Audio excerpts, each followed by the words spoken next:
The file contains a pernicious memetic agent temporarily sealed. Access is restricted to RISA personnel with Level 4 clearance. A further, more chilling addendum cautions against athazagoraphobia. A conception differential value above 0.8 must abort access. To continue is to place their own life in jeopardy, and the conceptual integrity of those around them.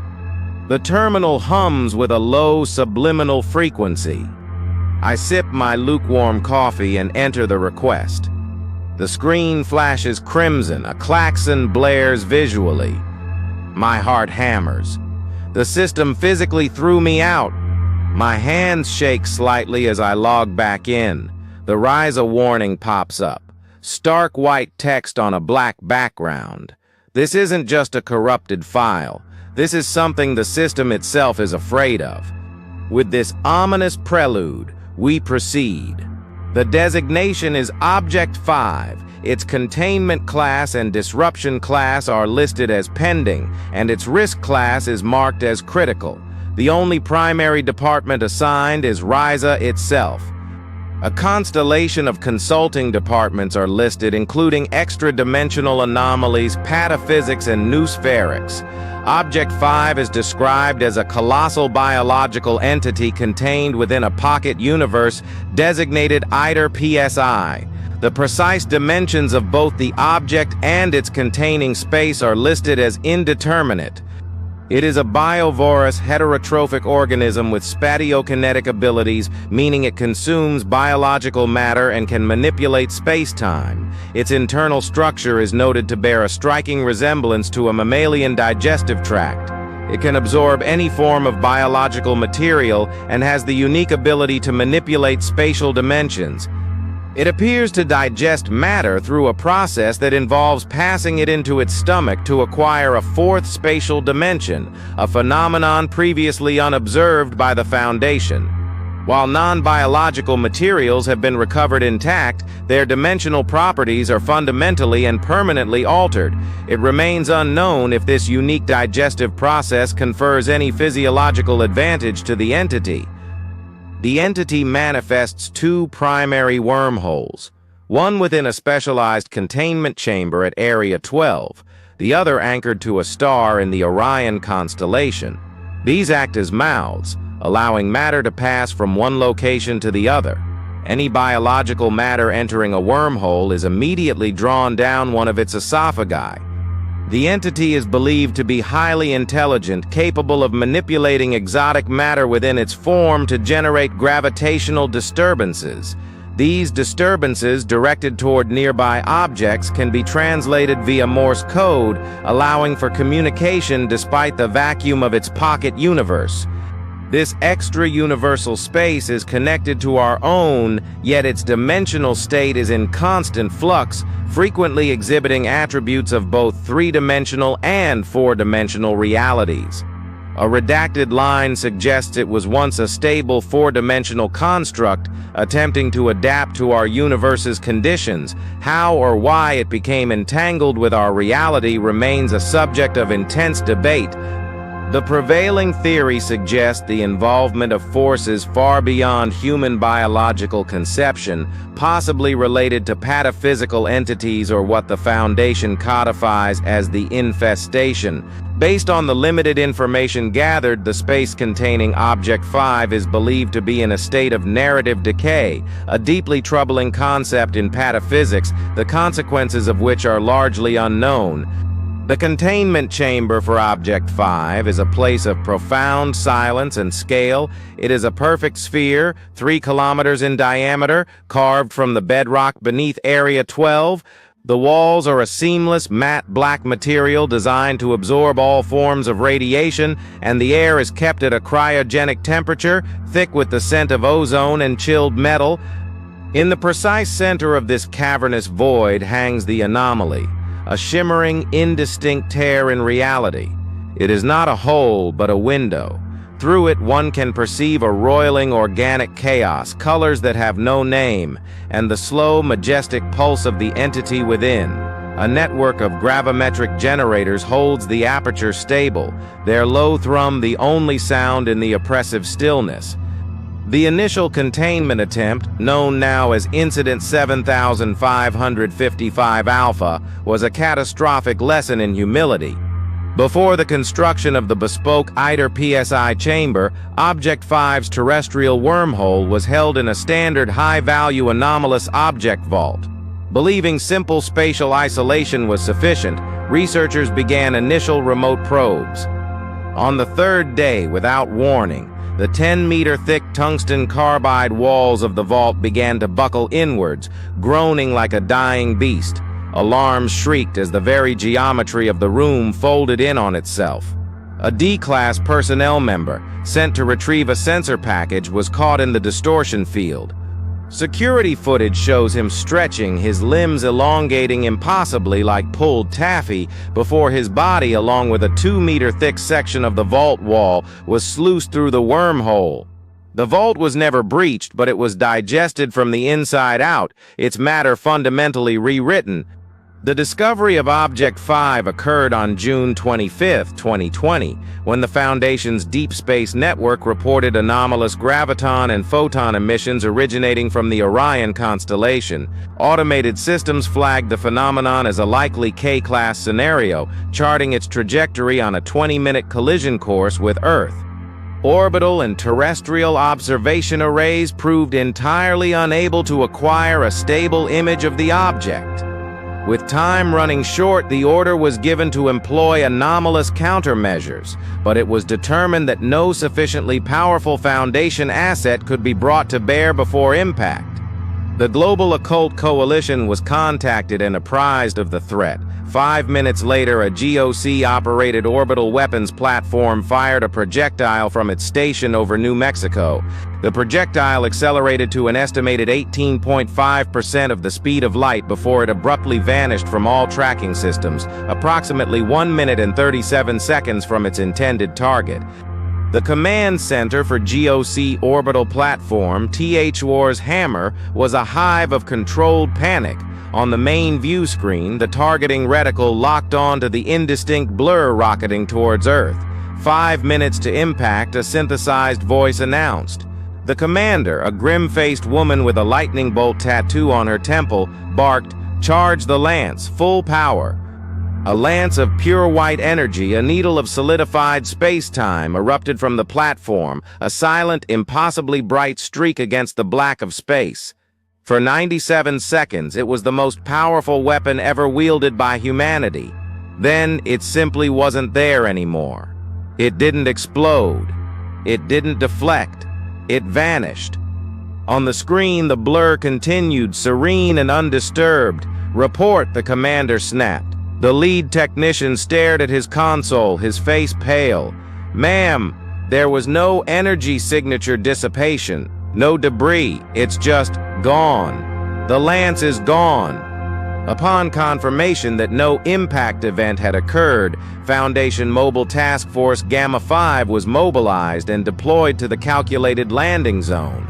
They arrived to find a small abandoned village, its structures eerily preserved. The object was located behind the altar of the local church. The entity had manifested as a stable meter-wide wormhole. The first attempt at communication was undertaken by Dr. Aris Toth, guided by senior researcher Kenji Lundquist. Lundquist advised her to begin with simple concepts. A device translated the entity's gravitational fluctuations into synthesized speech. Toth initiated contact, asking if the entity could understand them. After a long pause, the entity responded that it could, and that it had been a long time. The entity replied that it liked their names. When asked if it had a name, it stated that it did, but it was long and difficult to remember. Toth then inquired about its origins. The entity explained that it came into being within the warm embrace of what it called the Mother Star, which was later identified as Sirius. Toth apologized for the presumption, but Lundquist muted the microphone, cautioning her against an overly interrogative tone, suggesting she build a rapport first. She dismissed his concerns, pressed for time by a summons from the Noospherics department. Realizing the argument was lost, Lundquist acquiesced, unmuting the microphone. Toth asked what had happened to the inhabitants of the village. The entity stated that it had invited them into its passage, but they did not survive the journey. It explained that they were digested but not reformed. Toth pressed, asking if they were still alive. The entity responded that for them to be remembered, they had to forget and be forgotten. Toth repeated her question, and the entity confirmed the contrary. Recollection is a prerequisite for reformation. Because they could not be remembered, they could not remain. Toth swore under her breath. Lundquist tried to intervene, urging her not to antagonize the being, but he suddenly paused, massaging his temples. Toth asked if he was all right before proceeding. The entity replied that it must have forgotten them. Toth swore again, then also paused, a look of confusion on her face. The entity stated it had difficulty recalling its home, only that it had been in one place for a very long time and that it was small. Then it grew, and the growth felt natural. At this point, Lundquist whispered that he was detecting anomalous mimetic patterns in its communications and that he was going to try and trace them. The entity explained that it was a pilgrim, answering a call from a point of light that needed it, that yearned for what it could offer. It remembered beings who had left it to bask in the warmth of their star, who only spoke to it once but had recognized its purpose. Toth began to apologize for the civilization's fate, but the entity interrupted. It spoke of how the Foundation locked it in a box while that lost civilization had embraced it. It spoke of a potential beyond comprehension and how it sees within humanity what they are, and that they have not yet earned what it can give. It spoke of forgotten civilizations standing before them, a truth invisible to all but the unbound. It spoke of a truest release and how humanity knows only introspection, not because they fear themselves, but because they fear what they are not. As the entity's words echoed, Kenji Lundquist stared at the mimetic waveform display, his blood running cold. It wasn't just a cognitohazard. The patterns weren't attacking, they were rewriting, deleting. He felt a phantom memory, a ghost of a thought about the GOC projectile, and then nothing, an empty space in his mind. It's erasing things from reality by erasing them from our memory. The thought was a shard of ice in his gut. Asterisk. And we're hardwired directly into it. He looked at Toth, her face a mask of intense concentration, completely unaware. He couldn't warn her, not directly. The entity would hear. It would know. He had to act. Now. Lundquist swore in Swedish and backed his chair away. Toth, startled, apologized to the entity. The entity simply asked if she wanted to understand. In that moment, Lundquist lunged forward. He ripped the solid-state drive containing the interview logs from its terminal, the plastic screaming, and crushed it in his fist. He rushed back to her, holding up 2 hypospray injectors. "Don't freak out," he said, his voice strained, indicating they were Class C amnestics. "To make us forget." He explained that subconscious exposure might be enough. He didn't have time to find out. He handed her a syringe and told her to inject it.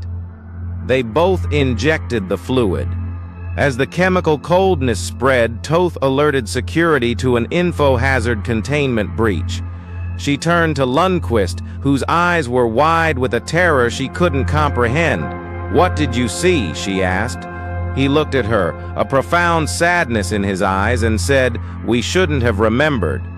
Following the breach, senior researcher Lundquist could not be located. All inquiries have yielded no conclusive results. It is as if an unknown and impregnable anti-mimetic shroud was cast over the very concept of his disappearance. Retaining knowledge requires constant application of potent mnestics. Dr. Toth was recovered and placed in a medically induced coma. After a week, she was revived without issue.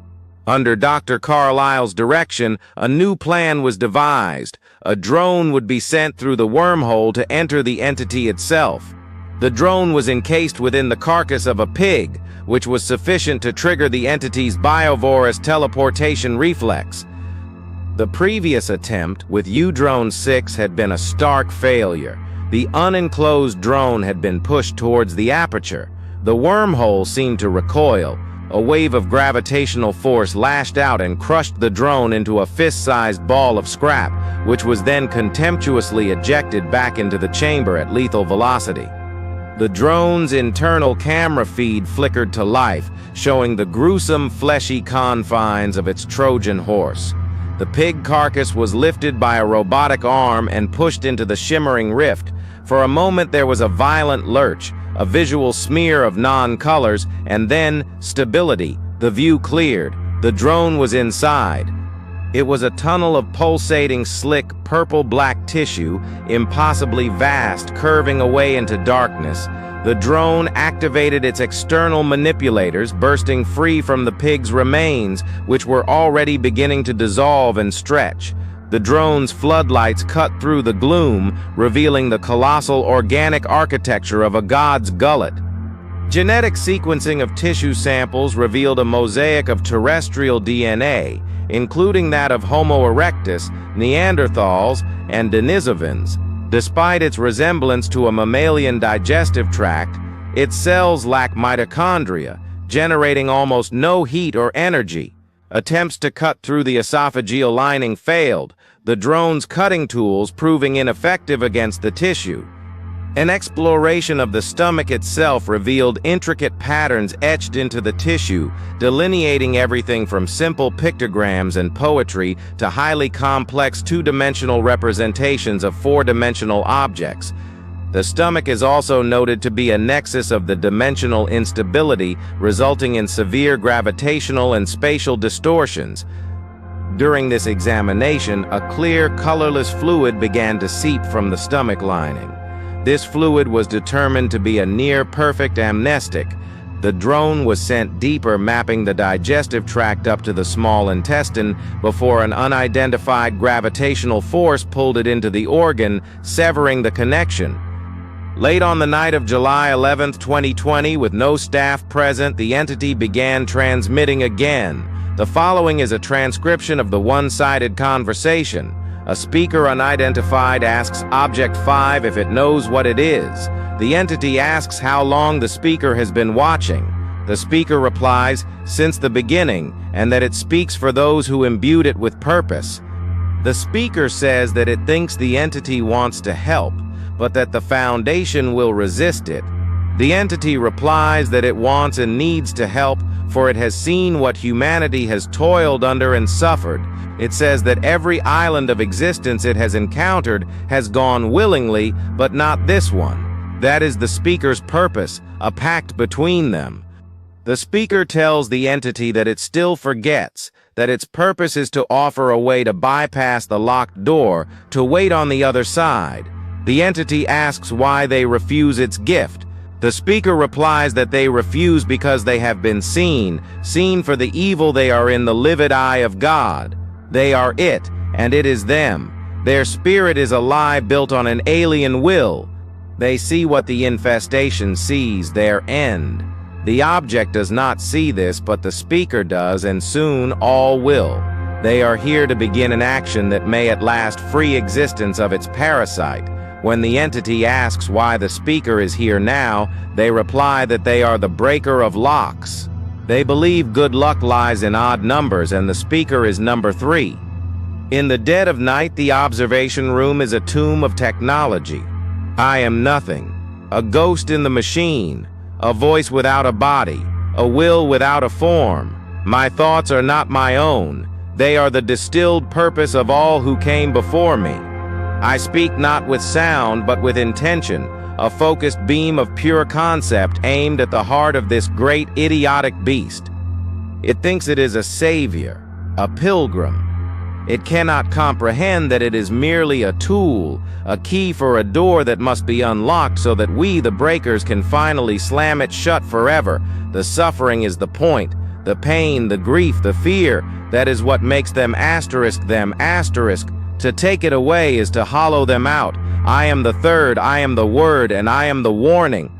A follow-up exploration team managed to breach the esophageal wall. The drone footage revealed an external view of the stomach, which appeared to be a dead end. The organ was significantly smaller than previous internal measurements suggested, indicating the entity's digestive system occupies a non-Euclidean space. A drone dispatched to explore the other esophagi found each to extend further than could be accounted for by the pocket universe's estimated size. Deep field imaging revealed the light from distant galaxies within these passages, with unique cosmic microwave background radiation signatures noted in each. One esophagus was dated to be at least 300,000 years old. A status update from Dr. Toth revealed a paradigm-shifting discovery. The initial assumption that ITER PSI was a natural result of the entity's existence was proven false. Observations detected a second, separate connection to another unidentified space designated Exit Theta.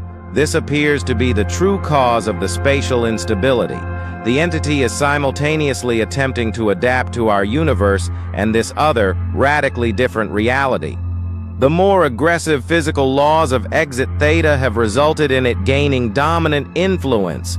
A new field has been detected, pulling matter outward from the stomach in direct opposition to the entity's natural digestive process.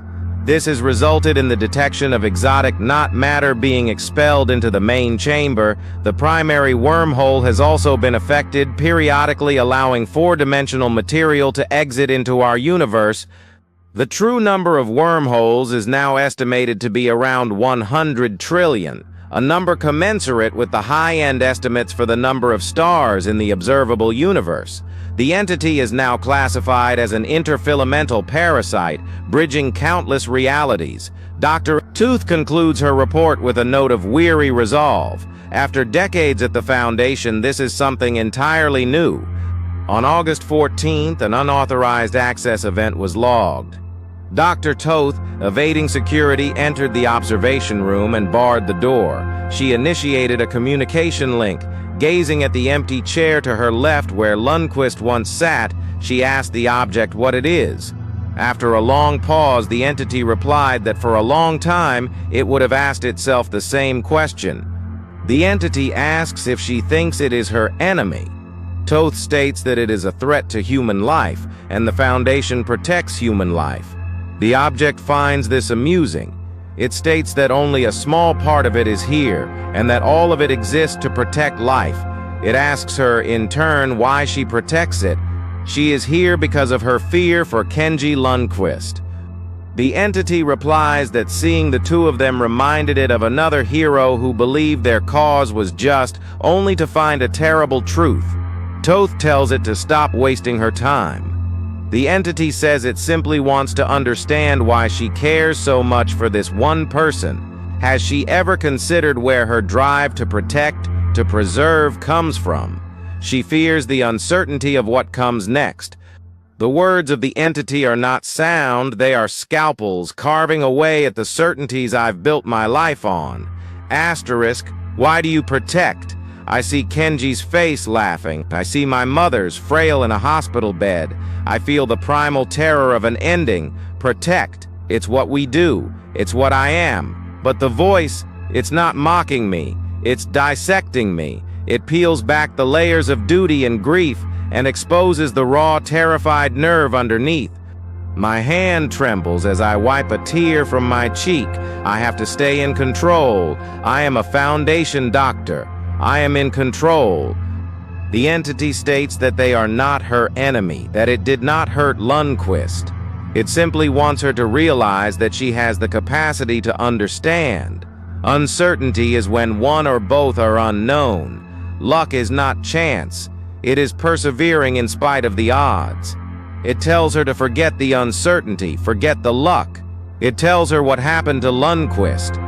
He used its gift to make them forget asterisk her asterisk. Toth's face contorts in anguish, and she buries her head in her hands, sobbing that she doesn't understand. The object asks, are you content with existence beneath another's will? Their perseverance, their suffering, their pain, are you content to let that be your own? It says the infestation will not be allowed to fester any longer. Toth covers her ears, as if to block out the pain of being truly seen. She asks why it is telling her this. The object replies that this needs to be the end. It thought it could hide its mistake, but its purpose is now clear. As Toth asks what it is talking about, the wormhole violently expands, filling the entire containment chamber. A seismic event registers, cutting power. In the ensuing chaos, a torrent of fragmented data is recorded. A single question is posed: what was the first thing it took from you? The responses are a chorus of loss. One voice says it took the warmth of their lover's hand. Another, the memory of the last time they spoke to their mother. It took what they knew best. It took their home. It took their awe, their grief, their fear, their pain.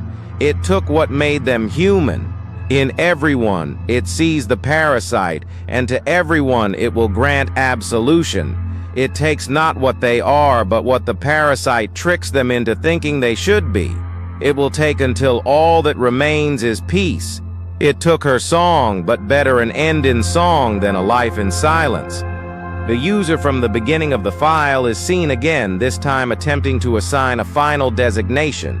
She tries SCP 5555, then 6555, before settling on SCP 7555. She assigns it the object class Thomiel. As she finalizes the entry, she is logged out. The file is now sealed. In hidden text, a final revelation. Dr. Toth was recovered with significant mental degradation. Her memories have been restructured by what is being termed an SCP-5000 Delta-induced filter. This extraordinary behavior is now understood. The Foundation has rediscovered SCP-5000 Delta, a memetic complex that reveals the existence of a hostile entity embedded within the human psyche. The Emergency Protocol, Foundation, is once again enacted by the O5 Council. Its success is uncertain.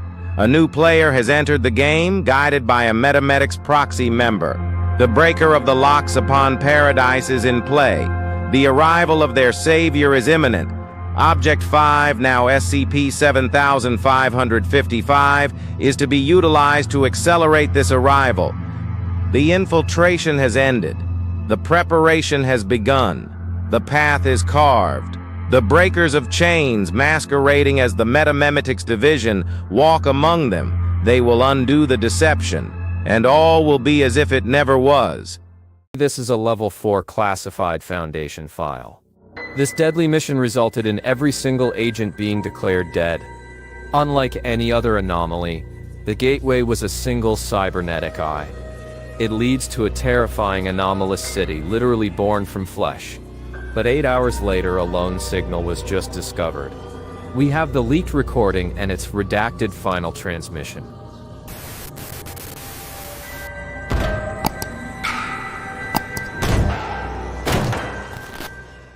For most, survival is an abstract camping concept.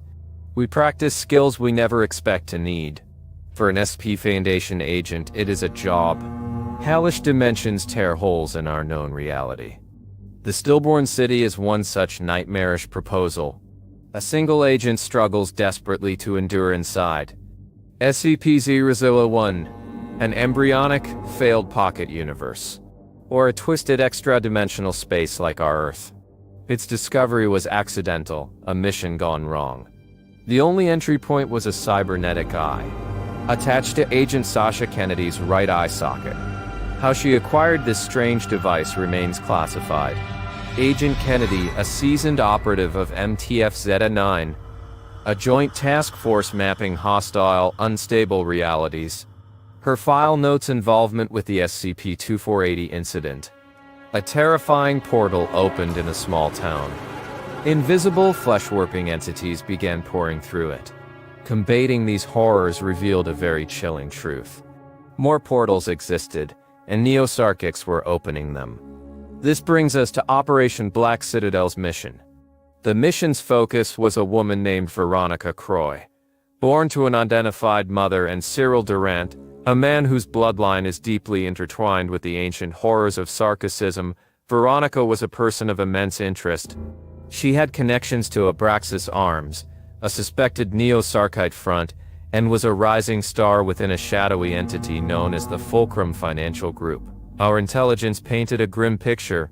Veronica Croy was slated to become the acting Carxist, or High Priestess of the Crimson Star, a particularly militant and dangerous Neo-Sarkite chapter. The objective was clear, if incredibly dangerous: infiltrate the Crimson Star's initiation ceremony for Croy and terminate her before she could complete her transformation. 3 agents were assigned: Agent Kennedy, Agent Kane, and Agent Taylor. They successfully embedded themselves within the Order, gaining access to the climactic events scheduled for October 12, 2014 at the sprawling Croy Manor. This was the night Veronica Croy would undergo a vile metamorphosis. The plan was for a second MTF Psi-9, the Abacuses, to storm the location once the primary targets were confirmed neutralized. Croy Manor itself was a fortress, the cult's suspected headquarters, nestled deep within a secluded and heavily forested region of New England. To even stand a chance, the agents were equipped with various cybernetic augmentations. Agent Kennedy, as we know, had her specialized optic implant, capable of streaming video footage directly back to command. She also possessed a cranial comms unit and subdermal biotelemetric monitors to track her vitals. The night of the operation arrives. The 3 agents, disguised as prospective members, approach Croy Manor wearing elaborate masquerade masks. An intercom crackles to life, a disembodied voice asking, "What is the hour?" Their rehearsed reply, "It is the 11th hour." The gates swing open. They're ushered onto the manor grounds, which are eerily lit by crimson paper lanterns hanging from the gnarled branches of ancient trees. A doorman dressed in the crisp attire of a Victorian-era valet opens the grand entrance for them. The interior is a breathtaking scene of opulence and depravity. The same red lanterns cast a bloody glow over everything. Priceless tapestries and marble statues decorate a grand atrium. At its center stands a horrifying sculpture of an entity with the head of a lion and the body of a serpent, a clear representation of Yaldabaoth, the malevolent creator god of Sarkic lore. The atrium is filled with a couple of hundred individuals. The air is thick with perfume and sweat. Some guests are openly engaged in carnal acts, while others lounge on plush velvet couches, observing. The stark red lighting bathes the entire scene in a hellish monochromatic hue. The 3 agents find a corner table to observe. Servants, dressed in simple black, move through the crowd offering wine and hors d'oeuvres. Agent Kennedy, ever the professional, quips that if the other 2 want to join the festivities, they can go right ahead, but she's keeping her pants on. Agent Taylor sternly reminds them to keep their game faces on and to radio in if they see anything. The orgy continues, growing more intense. Certain individuals begin to engage in more extreme violent acts against each other. One man is being methodically flayed alive while a small crowd watches, offering detached advice. A woman is dismembered by a group nearby. Surrounding the entire atrium, cloaked in hooded robes, are the Sentinels. They stand motionless, serving as a silent, intimidating security force. While circling the room, Agent Kane deliberately bumps into one of these robed figures. Its hood falls back, revealing a face devoid of features, a smooth mask of flesh. A clawed hand, with digits like gnarled bone, shoots out and catches the falling hood, pulling it back into place. Command, watching through Kennedy's feed, orders Kane to continue his reconnaissance while Kennedy and Taylor remain in the atrium, maintaining their cover. Kane slips away from the decadent chaos and moves deeper into the manor. He finds corridors branching off the main atrium, leading to smaller private meeting rooms. From one, he overhears a conversation. One voice speaks of the blood of the Carcist, describing it as diluted and weak, yet still the one thing that sets them apart from the swine. Any remnant of the Grand Carcist Ion is to be revered. But a second voice cuts in, heated. He calls it a pipe dream, snarling that Ion failed them, that his supposed ascension should be seen as a warning, not a prophecy. True paradise, he argues, is made by the hand of man. Ion threw away his godhood for sentiment. This highlights a key schism. The Proto-Sarkics revere Ion while the Neo-Sarkics believe his power was wasted, They believe the death of gods is necessary, and they seek to consume Ion's power for themselves. The one who serves the many has a limit. The second man says, but when it serves the one, there is no limit. The first man counters, speaking of things he's seen in the Sarkic Holy Land, the city of Keter, insane, stomach-churning things. He insists they have traditions, not just a lust for power, because true power comes from the old gods. The second man scoffs, telling him he can revere Ion all he wants, but he'd better not spit in the ritual bowl. The first man falls silent. The second man then warns him to be quiet, that they never know who might be listening. Further down the hall, Kane observes a woman speaking with a hunched, cloaked figure he identifies as Karsus Tuslar, one of their primary targets. The Karsist's voice is a dry rasp as he asks if they are there to enact the rites, complaining that he finds it distasteful to speak with those so far beneath him. Then Kane encounters something truly monstrous, an entity with the appearance of a woman, but with arms and legs that terminate in unusually long, blade-like prostheses. On closer inspection, he realizes these aren't prosthetics. They are part of her anatomy, grown from her own body. The subject balances precariously on these pointed limbs, her torso bent upwards, entirely nude save for a black cloth over her eyes. Her skin is covered in unrecognizable sigil tattoos. She sees Kane watching her, scuttles backwards on all four blade limbs, and gestures for him to approach. Command, ever cautious, orders him to interact minimally. He complies, allowing her to perform some small, unintelligible ritual gesture before he moves on. Kane completes his circuit of the floor and rejoins the others. Command orders him to continue his search for Veronica Croy. Suddenly, a deep, resonant gong sounds. The guests immediately abandon their revelries and begin moving towards a large archway at the atrium's northeast. Command instructs the agents to follow. The video feed reveals a grand dining room. A long, ornate table is reserved for what are clearly the most prestigious guests. Croy is there, seated at the head of the table with 12 others. The agents are seated among them. Servants enter and serve the main course, a cut of meat that looks like roast beef, served with chateau potatoes. Agent Kane takes a bite, remarking that it tastes more like pork, before a horrifying realization dawns on him. He discreetly disposes of the rest of his meal. Kennedy, however, forces herself to consume the entire portion to maintain her cover. Taylor refuses to eat, merely sipping his wine. Throughout the meal, the agents engage in conversation, gathering intelligence. All the guests at this table were either born into or married into families whose Sarkic power dates back centuries. At least 2 of them are high-ranking politicians. One owns an arms manufacturing company that is a regular contractor for multiple governments. At least 3 are major players in the financial sector, controlling massive hedge funds. One is a partner in a law firm specializing in high-stakes negotiations between nation-states. The true extent of their collective wealth is unknowable. One conversation reveals that this elite group maintains private fighting rooms, where they engage in brutal combat that often leads to grave injuries or death. It seems the Sarkic upper class is just as prone to schemes and backstabbing as any other. Croy herself reportedly achieved her position after the assassination of her predecessor. The gathering also includes delegates from other anomalous groups of interest, the Hunter's Black Lodge, the Esoteric Order of Dagon, and the Church of the Broken God.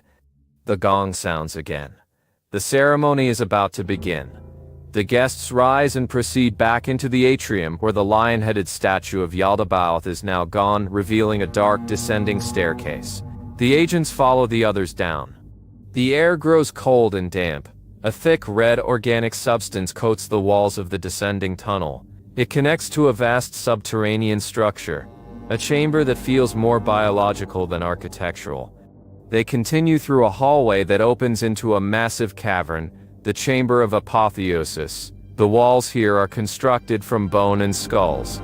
The chamber is designed like an amphitheater, large enough for hundreds of cultists to comfortably occupy staggered tiers, all facing a central basin. Above the basin, gagged men, women, and children hang upside down from chains. Below them is a large, pulsating object resembling a chrysalis. Karsus Tuslar stands before the basin and begins to chant in an unintelligible guttural language.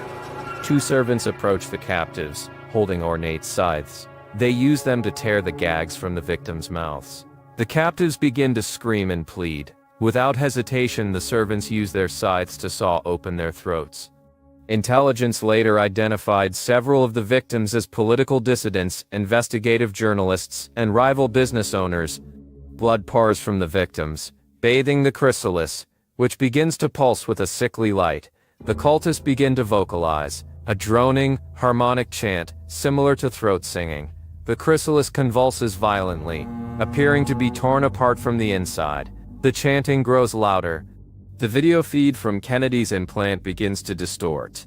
Tuslar dips a ceremonial bowl into a pool of burning oil and raises it high, crying out for the Grand Carxist to be reborn and for Carxist Sakharov Veronica Croy to arise. The chrysalis bursts open. The entity that emerges is quickly identified as Croy, but she is horrifically transformed. She now stands on 3 long, chitinous legs. Her lower body is a segmented insectoid horror, while her upper body is composed of white and black kitten. She possesses 2 massive raptorial arms, but her pale humanoid upper torso, head, and face remain. The order is given, execute. All 3 agents draw their sidearms.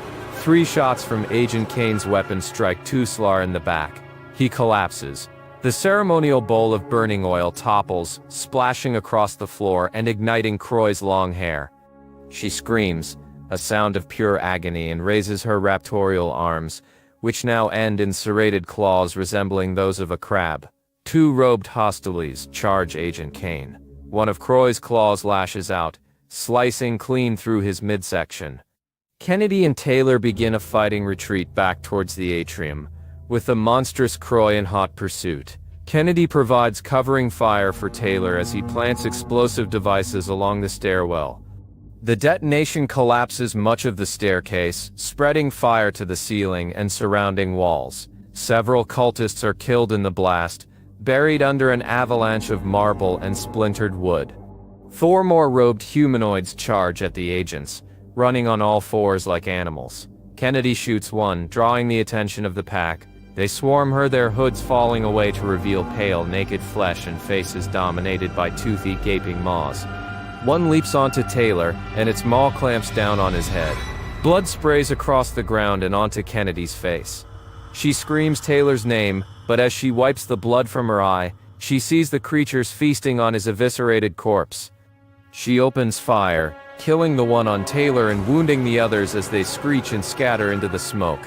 MTF PSI 9 is ordered to storm Croy Manor and secure the scene. Kennedy sees the fire spreading, consuming the manor. The floor groans and collapses beneath her. She and the pursuing Croy, along with dozens of other Sarkic entities, fall into the widening chasm. Kennedy's video feed comes back online. She observes Croy rising from the rubble, climbing vertically up the walls of the pit. Her skin is blackened and burned, but she secretes layers of chitinous material to seal her wounds. Kennedy finds cover and fires several shots, wounding Croy and causing her to fall back into the rubble. The video feed distorts violently as the walls of the collapsing structure begin to pulse and shift. The very architecture is alive. Apertures in the wall tear open like gaping organic maws. Kennedy fires again. A bullet strikes Croy squarely in the forehead, rocking her head back. Simultaneously, massive fleshy tendrils erupt from the mouths opening in the walls. They lash out from the lower levels, coiling around Croy, pulling her down into the darkness. Command gives the final desperate order for an aerial strike to completely obliterate the building. Kennedy screams something unintelligible, and her video feed goes black. The airstrike is successful. The tendrils, the remaining cultists, Agent Kennedy, and Croy Manor itself are all annihilated, leaving nothing but a smoldering crater. Given the state of the site, all agents involved were declared deceased shortly after. But the story doesn't end there. Approximately 8 hours after her presumed death, a signal is detected. It's the biotelemetric transponder of Agent Kennedy. Radio contact is impossible, but the signal is traced to a desolate alleyway in a district just 3 kilometers from where she initially went missing. All that is found is her cybernetic eye, lying on the grimy pavement. A notice from the Records and Information Security Administration is attached to this file. It warns us that the video and audio data you are about to experience transcribed from the recovered augmentation. Individuals viewing this data have reported experiencing the events from a perspective other than their own. The transcript derived from the augmentation also frequently suffers from unexplained distortions. The video feed will flicker, and for milliseconds at a time, strange symbols of unknown meaning will appear. Over 80,000 unique, non-repeating symbols have been cataloged from this recording alone. The remainder of this file details Agent Kennedy's experience from a second perspective, the perspective of the augmentation itself, colored by that ontological shift. I will attempt to convey this as it was recorded. The narrative voice is no longer mine. It is now yours. You regain consciousness slowly, blinking in thick dust. A red light seeps from walls, pulsing intensely. A status update flashes, low light mode activating.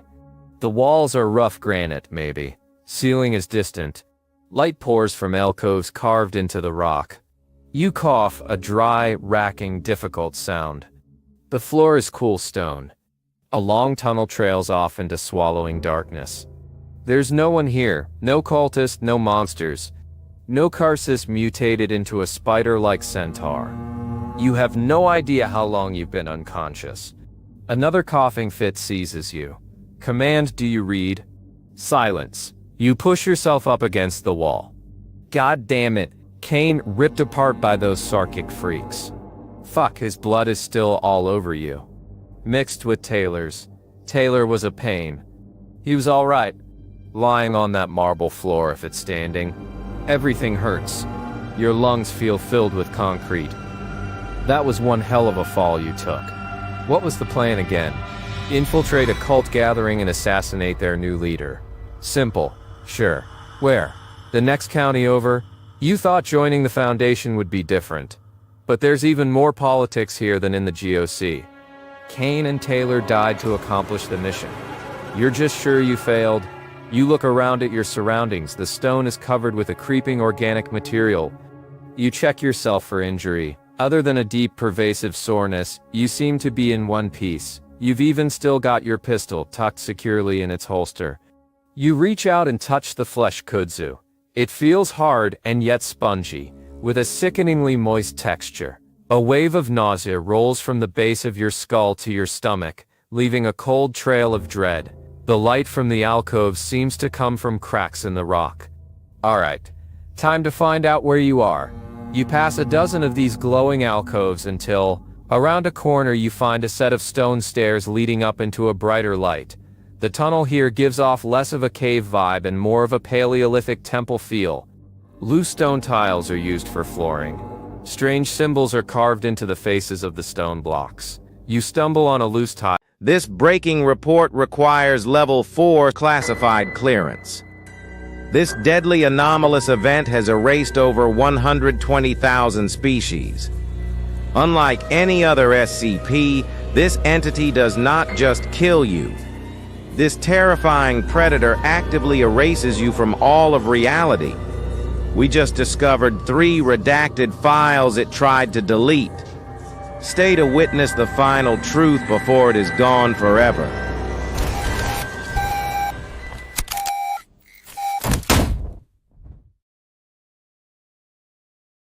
In the modern world, we are drowning in data. We are archivists of the mundane, chroniclers of the everyday. Every transaction, every message, every moment is logged and stored. We operate under a comforting illusion of digital permanence.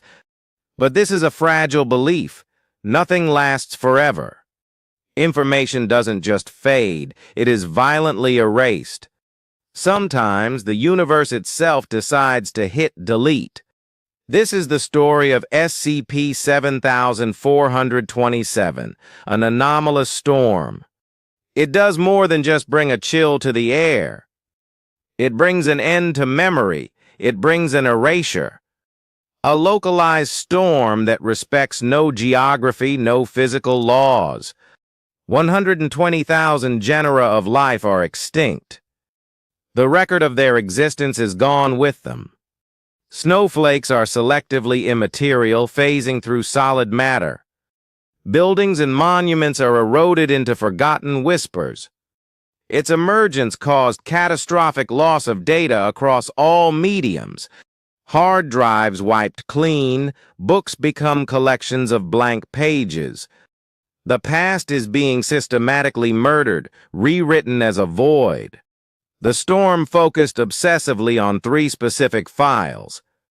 A journey to understand what is being taken from us. The night wind howls, a bitter, angry thing whipping snow and ice down the desolate hillside. In the distance, a brutalist monument to paranoia juts from the frozen plains like a broken bone. This is Site 16.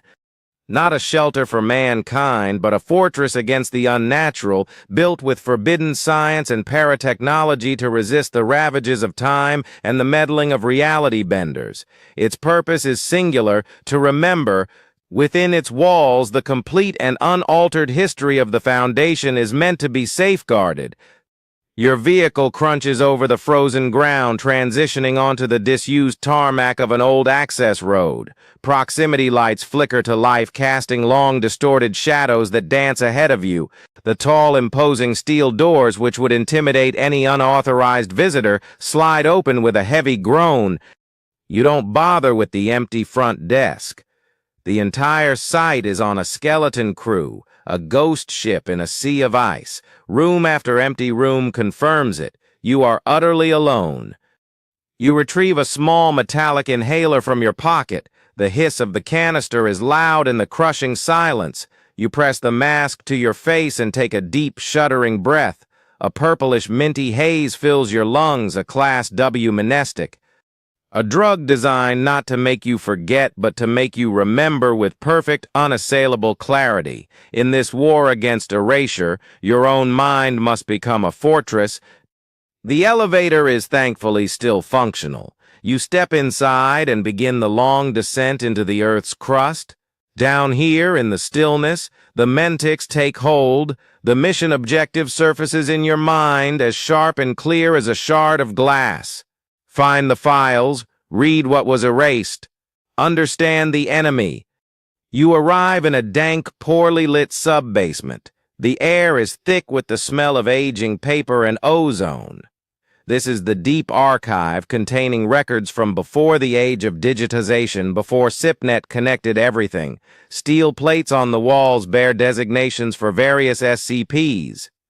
You make a beeline for the back, your footsteps echoing as you dart past countless floor-to-ceiling cabinets, each one groaning under the weight of history. You're searching for 3 files in particular, 3 stories that may hold the key to ending this storm. You find the section for SCP-002 through 099. A rolling ladder scrapes against the concrete as you position it. You climb, your fingers tracing the labels until you find it. SCP-087. The file is thick with addenda, personnel records, amnestization schedules, and tucked inside a hand-typed copy of the exploration logs. Log I-TIE 3. And there, at the back, a document that should not exist. Exploration 4. You open it and begin to read. The subject is a D-class personnel chosen for his extensive prior experience in wilderness search and rescue. He is equipped with a high-intensity headlamp, a radio link, extra batteries, flares, and provisions. The video feed opens. The heavy access door to SCP-087 slams shut behind him, plunging the world into absolute darkness. The only light is the faint red glow of the recording indicator. He activates his headlamp. A cone of brilliant white cuts through the gloom, revealing the first flight of concrete stairs. Control asks if he's ready. The D-class scoffs, dropping a chemical light stick over the railing. It falls, illuminating nothing, before vanishing completely. "You guys offering profit sharing on this little venture?" he asks. "I'll take a cut of whatever's down there." The lead researcher, a doctor, reprimands him curtly. "Begin your descent, D-9341. He sighs and starts down, his boots echoing in the oppressive silence. He notes how strange it is, how the stairs only go in one direction, how much it messes with his sense of balance. As he reaches the third flight, a new sound joins the rhythmic thump of his footsteps, the faint pleading cry of a child. "Hey, you guys hear that?" he calls out, his voice suddenly tense. "There's a kid down there. Sounds like they're in trouble." "That is why you are there," the doctor replies, his voice flat. "Continue your descent." The D-class mocks him. "Right. Can I talk to it? Ask it how deep this crazy stairwell goes." He continues down, and the crying grows clearer, seemingly coming from just below him, but also from the darkness far above, a paradox of sound. He descends for another 15 minutes, the crying a constant, unnerving companion. "Do you know who the kid is?" he asks, his earlier bravado gone. The doctor explains that it's likely a mimicry, an auditory illusion. The D-class mulls this over. "You know, the word you're looking for is mimesis," he says, surprisingly. "Mimicry is biological. Mimesis is artistic. It's about representing nature, not becoming it. Let's just hope I find a painting down here and not something pretending to be a kid." The doctor seems surprised. Plato believed mimesis was a corruption, a falsification of reality that led to immorality. The D-class chuckles grimly. "And I bet you knew that's what it would take to get me to open up, didn't you, Doc?" His laugh is cut short by a horrific, grating screech from below. He spins around in a panic, his headlamp beam slashing wildly through the darkness. The doctor demands a status report. "I'm fine," the D-class shouts, his voice trembling. "It came from below, deep below." He continues down for another 10 minutes, the silence now more terrifying than the crying had been. Then his headlamp catches something on the landing below, a glint of metal. His camera remains fixed on it as he advances slowly, his body half turned as if ready to bolt. Jagged, sharp pieces of metal litter the floor. It's the railing. It's been torn apart, shredded. Some sections are split lengthwise, others twisted into brutal, sharp sculptures. The longest piece, nearly 2 meters long, blocks the path, its jagged end pointed directly at him. He inches closer, and the camera catches movement in the periphery. He stops, focusing his light, and then he sees it. A face, pale, featureless, no eyes, no nose, just a black, gaping mouth. It isn't known to have a body, but it shudders, moving downwards one step at a time, a staggered, unnatural ambulation. The D-class screams, a raw, primal sound of pure terror. He scrambles back, turning and doubling his pace down the stairs as the doctor yells at him to maintain visual contact. But the darkness seems to press in, swallowing the light from his lamp. He keeps running, blindly, desperately, until a wet, squelching impact is heard and the camera feed spins wildly.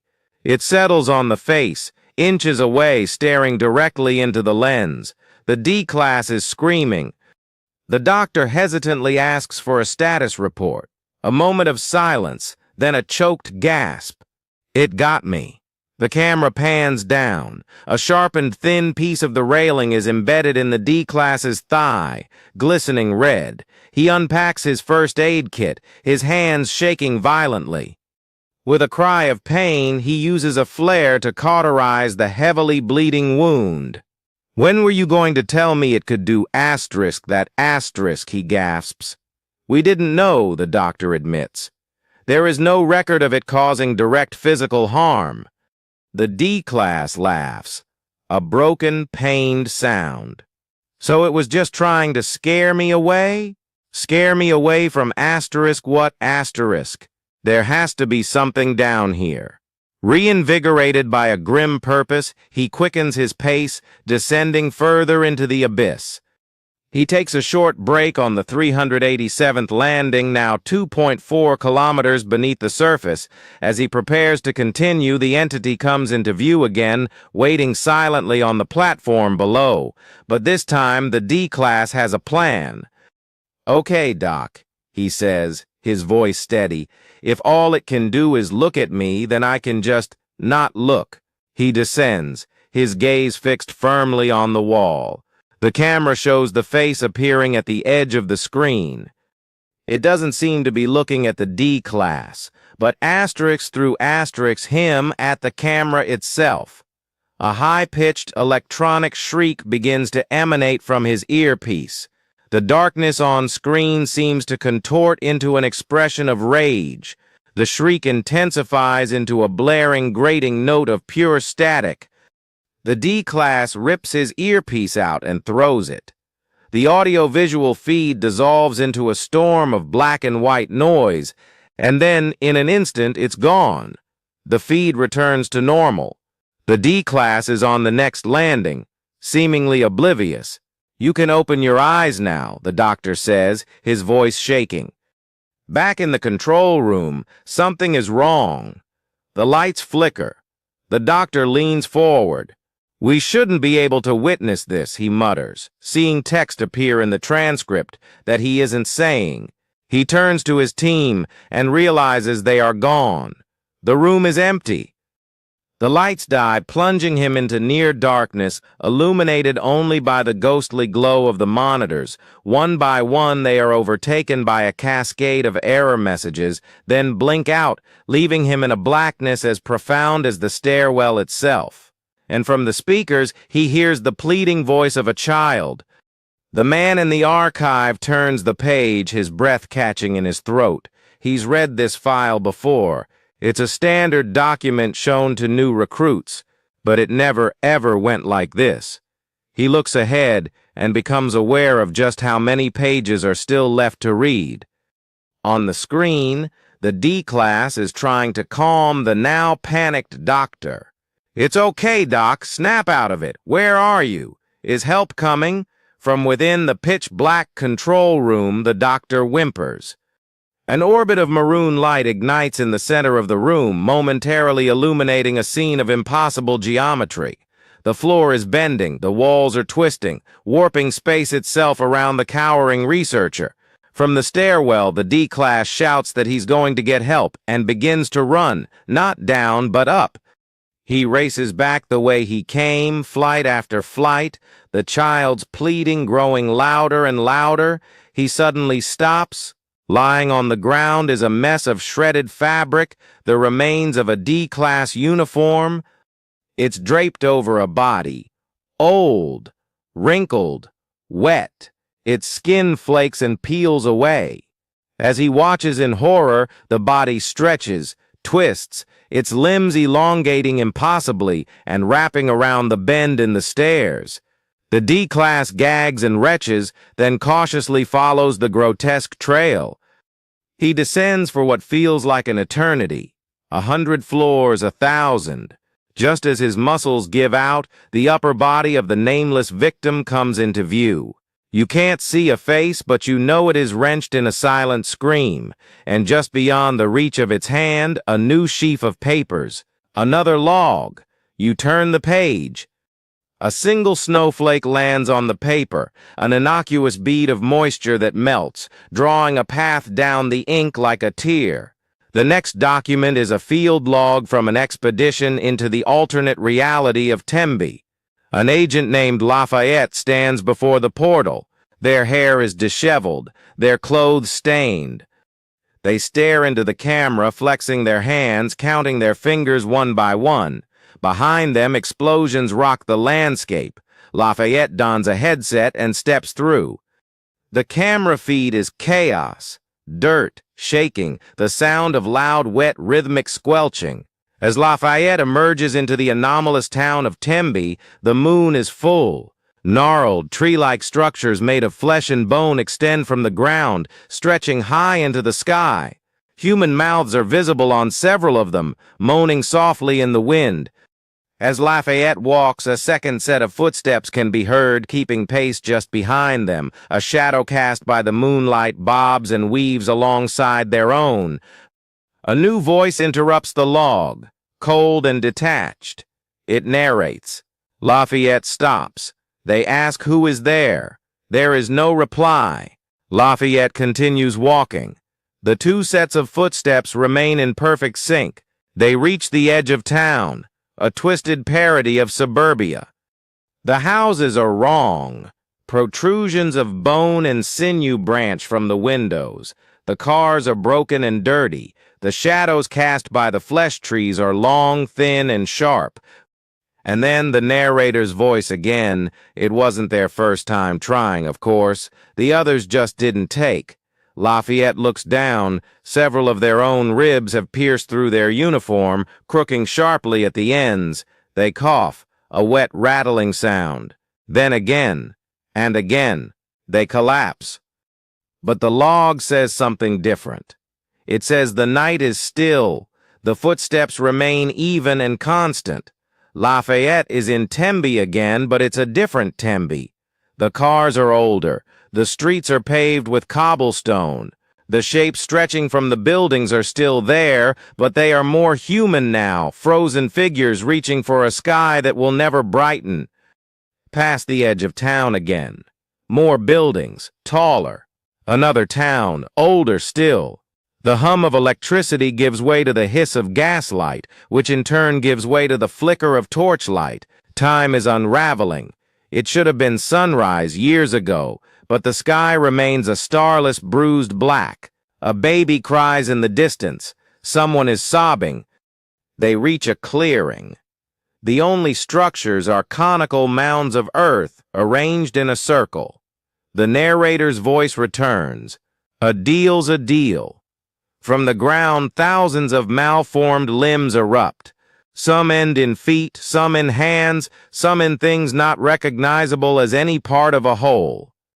They writhe, they twist, they grow, weaving together. Slowly, impossibly, a spiral staircase of flesh and bone begins to form, reaching for the dark sky. With each step Lafayette takes, another step is formed just ahead. The tower grows. The baby's cries grow louder.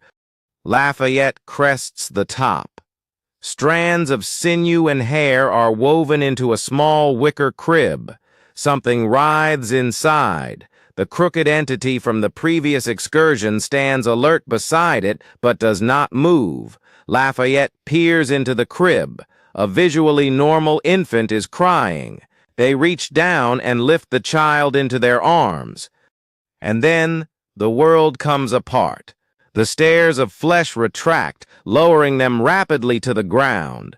The earth gives a thunderous heave and Lafayette breaks into a run, clutching the child. Far above, the moon is no longer round, but oblong, stretching from horizon to horizon like a predatory smile.